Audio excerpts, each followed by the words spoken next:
नमस्ते दोस्तों। स्वागत है आप सभी का आपके अपने पसंदीदा channel listen good think good पर। हमारा ये चैनल सिर्फ एक ऑडियो बुक चैनल नहीं है, बल्कि ये एक मिशन है, आपकी सोच को बदलने का और आपके जीवन को बेहतर बनाने का। यहाँ हम दुनिया की सबसे बेहतरीन किताबों का सार, उनकी कहानियाँ और लाइफ चेंजिंग लेसन्स आप तक पहुँचाते हैं। हमारा मानना है कि जब आप अच्छा सुनेंगे, तभी आप अच्छा सोच पाएंगे, और जब आपकी सोच बदलेगी, तभी आपकी जिंदगी बदलेगी। अगर आप खुद को पर्सनली और प्रोफेशनली ग्रो करना चाहते हैं, तो आप बिल्कुल सही जगह पर आए हैं। चलिए, आज के इस सफर की शुरुआत करते हैं। आज हम जिस किताब के बारे में बात करने जा रहे हैं, वो कोई साधारण किताब नहीं है। ये सेल्फ हेल्प की दुनिया की बाइबल मानी जाती है।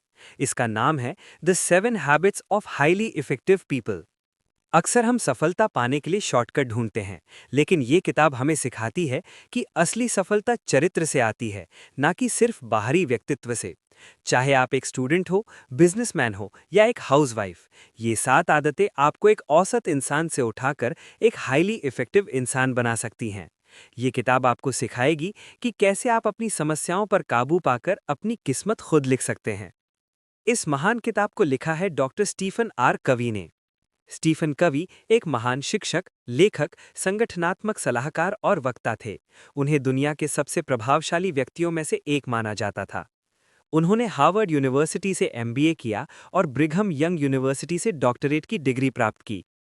उन्होंने अपना पूरा जीवन लोगों को ये सिखाने में बिता दिया कि कैसे वे सिद्धांत केंद्रित, मतलब प्रिंसिपल सेंटर्ड जीवन जीकर खुशहाल रह सकते हैं।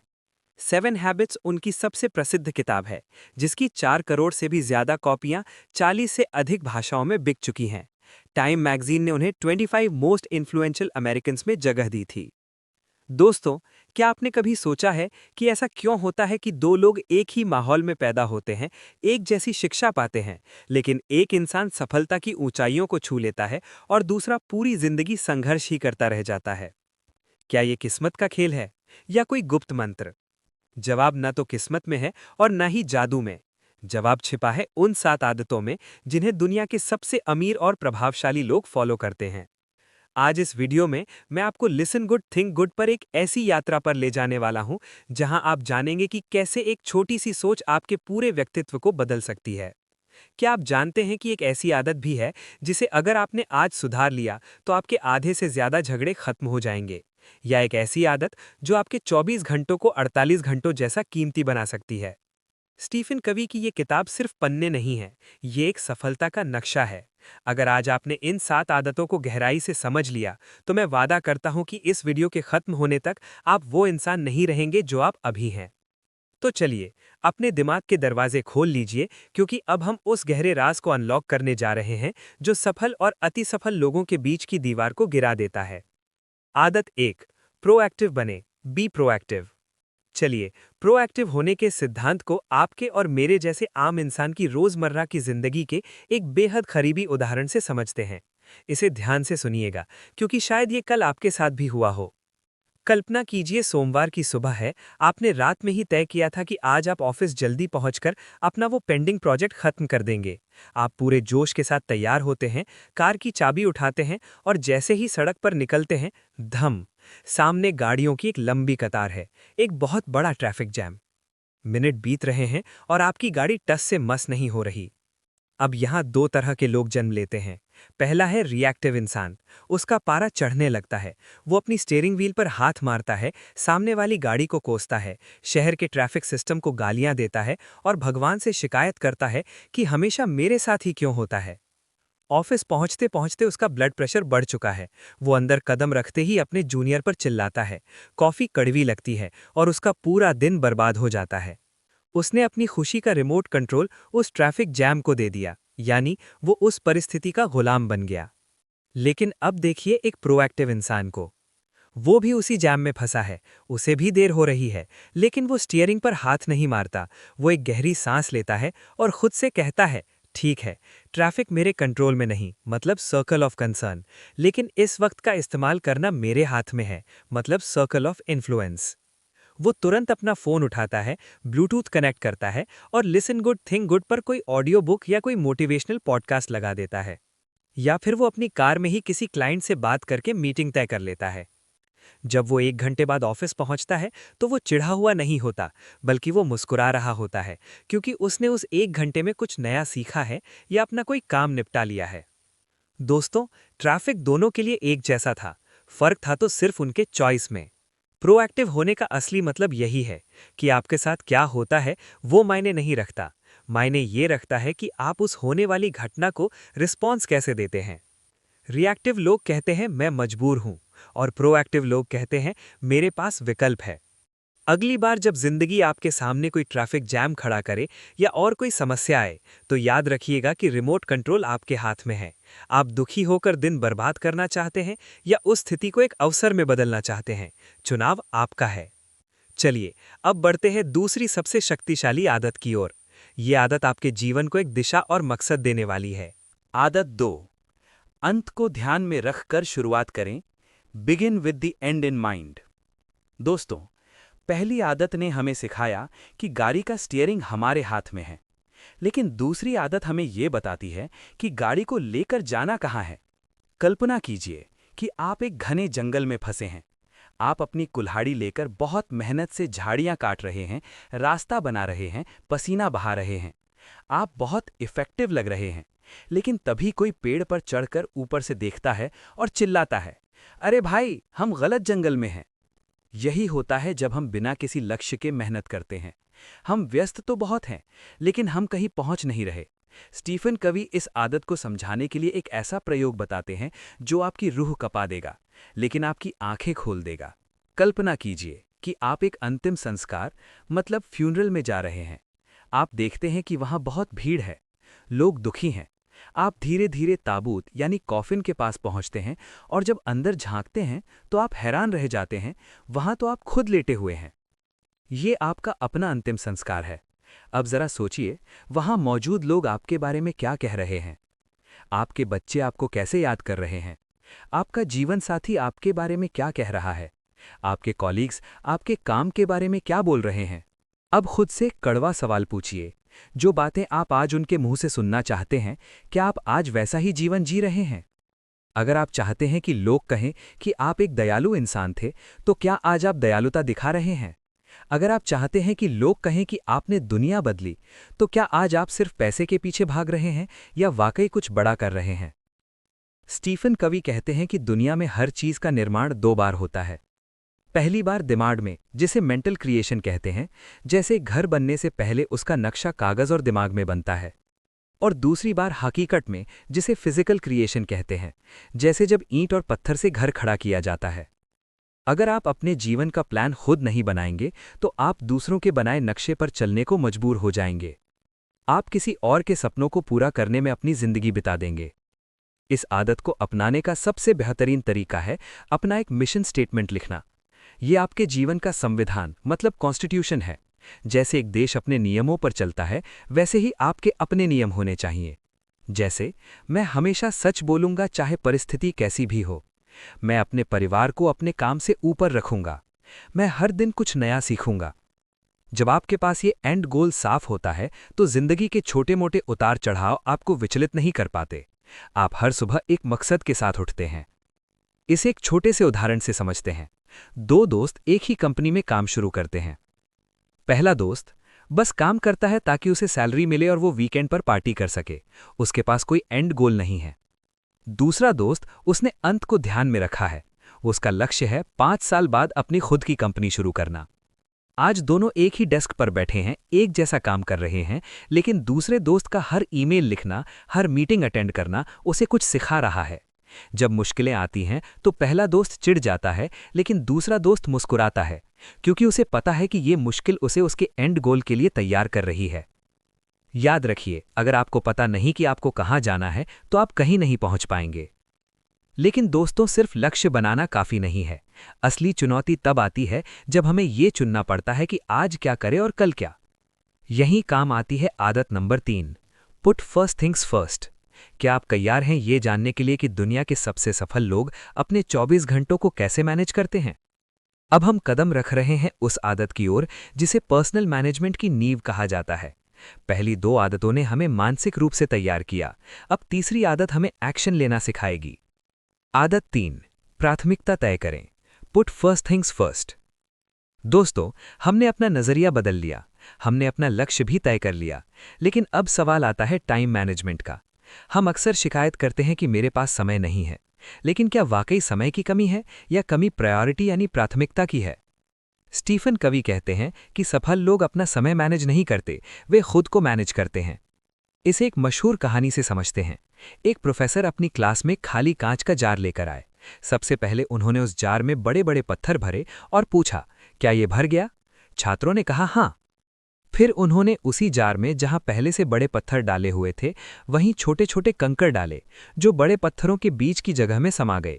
उन्होंने फिर पूछा, क्या अब भर गया? छात्रों ने फिर कहा हाँ। अंत में उन्होंने उसमें रेत डाली।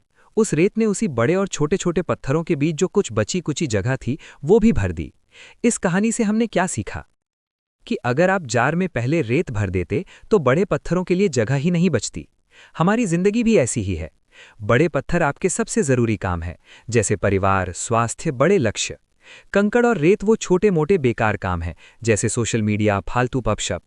अगर आप अपनी जिंदगी को पहले रेत से भर देंगे तो आपके पास बड़े पत्थरों के लिए कभी समय नहीं बचेगा। स्टीफन कवी ने इसे समझाने के लिए एक जादुई फॉर्मूला दिया है, जिसे 4 क्वाड्रेंट कहते हैं। वो बताते हैं कि हम अपने सारे कामों को 4 हिस्सों में बांट सकते हैं। क्वाड्रेंट 1 जरूरी और अर्जेंट, जैसे कल की डेडलाइन, बीमार पड़ना या कोई बड़ा संकट। यहां हम आग बुझाने का काम करते हैं, इसमें स्ट्रेस बढ़ता है।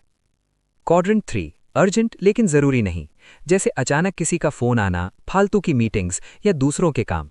यहां हम दूसरों की जरूरतों के हिसाब से चलते हैं। क्वाड्रेंट 4 न जरूरी न अर्जेंट, जैसे बिना मतलब रील स्क्रॉल करना, घंटों टीवी देखना। ये समय की बर्बादी का इलाका है। अब आता है सबसे खास हिस्सा, क्वाड्रेंट 2 जरूरी है लेकिन अर्जेंट नहीं, जैसे व्यायाम करना, नई स्किल सीखना, प्लानिंग करना, अपनों के साथ वक्त बिताना। सफल और प्रभावी लोग अपना सबसे ज्यादा समय क्वाड्रेंट 2 में बिताते हैं। ये वो काम है जो आज आपको कोई नहीं कहेगा कि अभी करो, लेकिन यही वो काम है जो आने वाले 5 साल में आपकी जिंदगी बदल देंगे। 2 ऑफिस कॉलीग्स की कल्पना कीजिए, राहुल और अमित। राहुल, जो हमेशा परेशान रहता है, वो हमेशा आखिरी वक्त पर काम करता है यानी क्वाड्रेंट 1। फालतू कॉल्स में उलझा रहता है यानी क्वाड्रेंट 3। और थक कर घर जाकर घंटों नेटफ्लिक्स देखता है यानी क्वाड्रेंट 4। उसकी लाइफ एक क्राइसिस बन गई है। और अमित शांत रहता है। वो रोज सुबह 15 मिनट प्लानिंग करता है, अपनी हेल्थ पर ध्यान देता है और अपने प्रोजेक्ट्स पर डेडलाइन से बहुत पहले काम शुरू कर देता है यानी क्वाड्रेंट 2। अमित कम मेहनत में राहुल से ज्यादा सफल है, क्योंकि उसने सबसे जरूरी काम पहले करना सीख लिया है। ये कहानी हमें बताती है कि प्रभावी होने का राज ना कहना सीखने में है। उन चीजों को ना कहिए जो आपके लक्ष्य के लिए जरूरी नहीं है, ताकि आप उन चीजों को हाँ कह सकें जो वाकई मायने रखती हैं। दोस्तों, ये पहली 3 आदतें, प्रोएक्टिव बनना, अंत को याद रखना और प्राथमिकता तय करना, ये आपको निजी जीत दिलाती हैं, प्राइवेट विक्ट्री। ये आपको आत्मनिर्भर बनाती हैं। लेकिन हम अकेले इस दुनिया में नहीं रह सकते। हमें दूसरों से जुड़ना है, काम करना है और जीतना है। और यहीं से शुरू होती है सार्वजनिक जीत यानी पब्लिक विक्ट्री की कहानी। क्या आप तैयार हैं ये जानने के लिए कि कैसे हम दूसरों का दिल जीत सकते हैं और मिलकर बड़ी सफलता हासिल कर सकते हैं? चलिए चलते हैं आदत नंबर 4, थिंक विन विन की तरफ। आदत 4 जीत जीत सोचें, थिंक विन विन। दोस्तों, अब तक हमने खुद को जीतना सीखा, लेकिन क्या आप जानते हैं कि दुनिया की सबसे बड़ी सफलताएं अकेले नहीं बल्कि मिलकर हासिल की जाती हैं। स्टीफन कवी कहते हैं कि ज्यादातर लोग जीवन को एक कंपटीशन समझते हैं। उन्हें लगता है कि अगर कोई दूसरा जीत रहा है तो इसका मतलब है कि मैं हार रहा हूं। लेकिन ये एक कमी वाली मानसिकता है। रिश्तों और व्यापार में लोग अक्सर 4 तरह से सोचते हैं। विन लूज मतलब मैं जीतूं तुम हारो। अगर मुझे प्रमोशन चाहिए तो मुझे तुम्हें नीचा दिखाना होगा। ये तानाशाही वाली सोच है। लूज विन मतलब मैं हारूं तुम जीतो। ठीक है, तुम जैसा चाहो वैसा ही करो, मेरी कोई अहमियत नहीं। ये डोरमैट बनने जैसी सोच है, जहां आप दूसरों को खुश करने के लिए खुद को दबाते हैं। लूज लूज मतलब मैं भी हारूं तुम भी हारो। ये बदला लेने वाली सोच है, जो दोनों को बर्बाद कर देती है। लेकिन प्रभावी लोग अलग रास्ता चुनते हैं, जो है विन विन मतलब मैं भी जीतूं तुम भी जीतो। ये एक ऐसी सोच है जो मानती है कि दुनिया में सबके लिए पर्याप्त अवसर हैं। ये कोऑपरेशन पर आधारित है, ना कि कंपटीशन पर। इसे एक बहुत ही अच्छे उदाहरण से समझते हैं।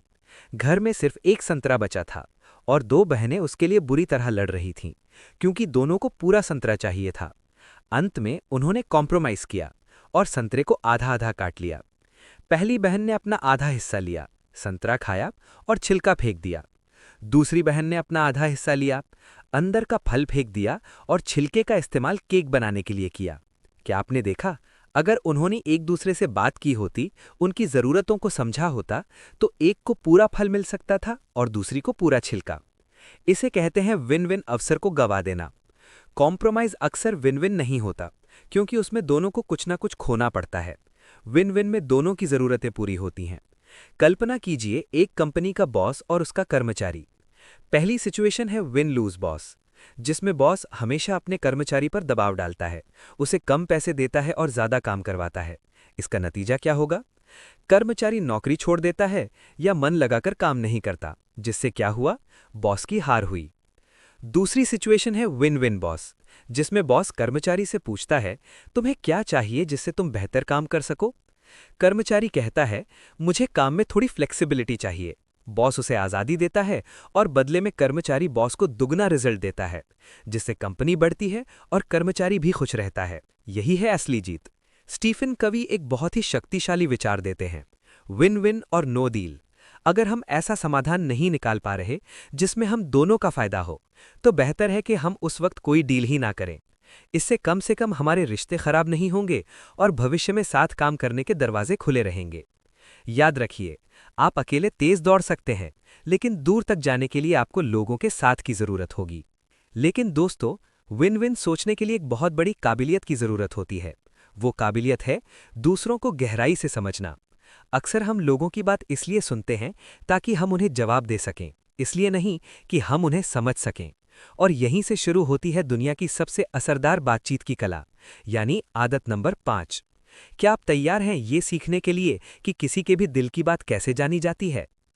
ये आदत इस पूरी किताब की सबसे इमोशनल और व्यावहारिक आदत है। इसे हम एक बहुत ही गहरे और दिल छू लेने वाले उदाहरण से समझेंगे।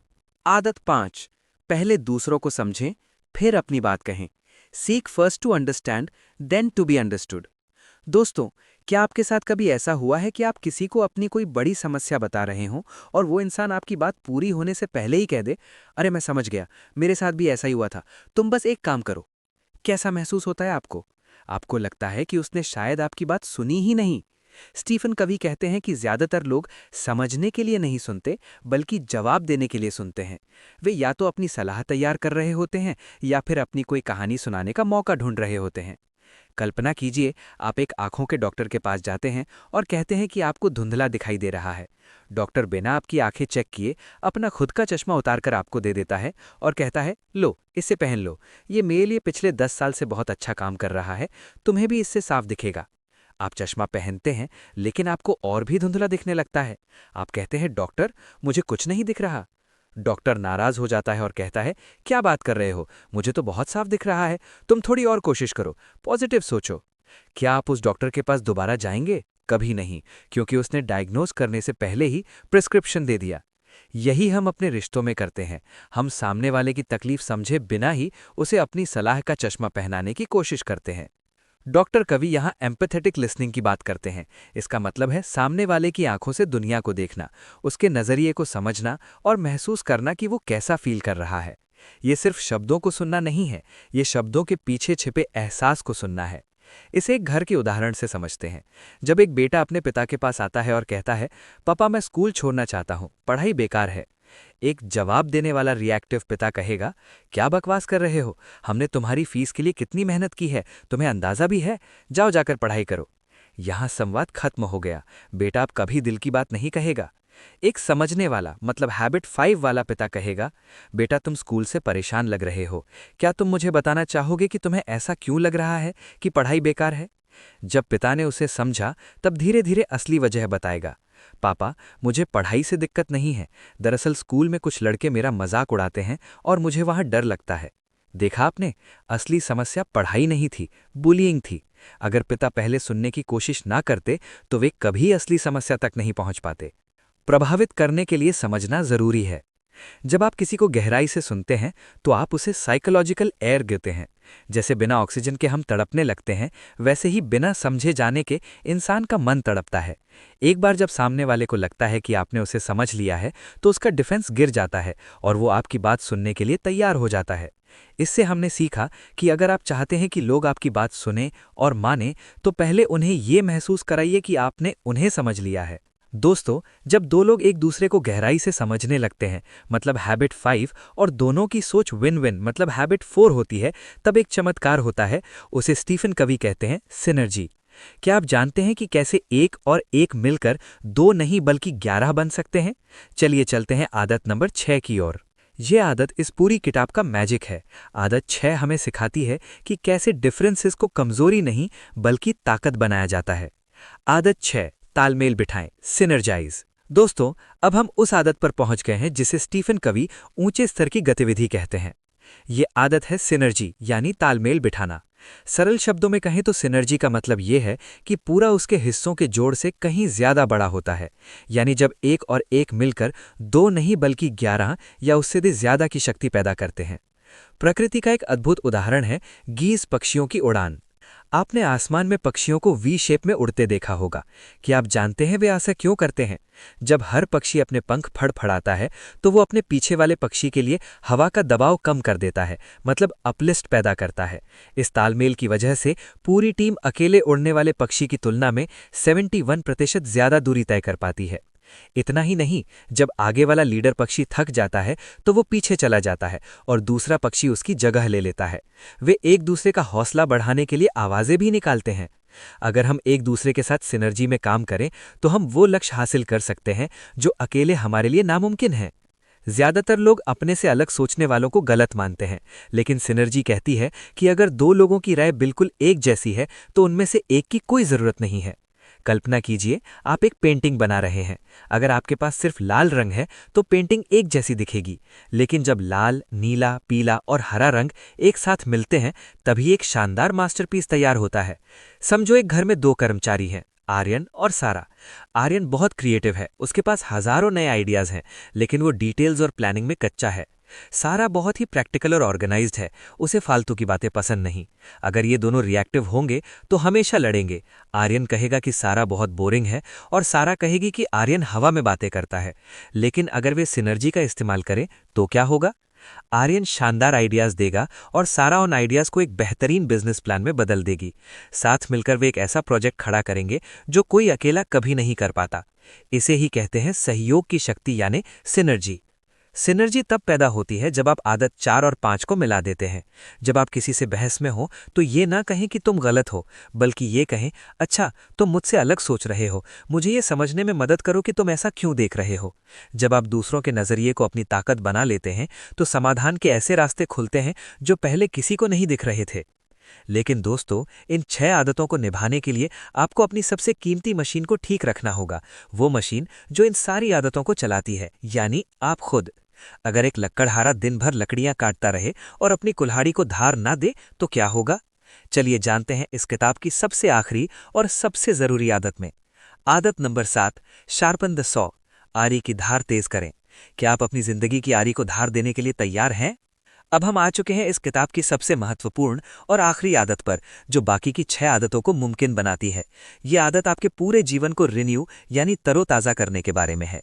आदत 7, आरी की धार तेज करें, शार्पन द सॉ।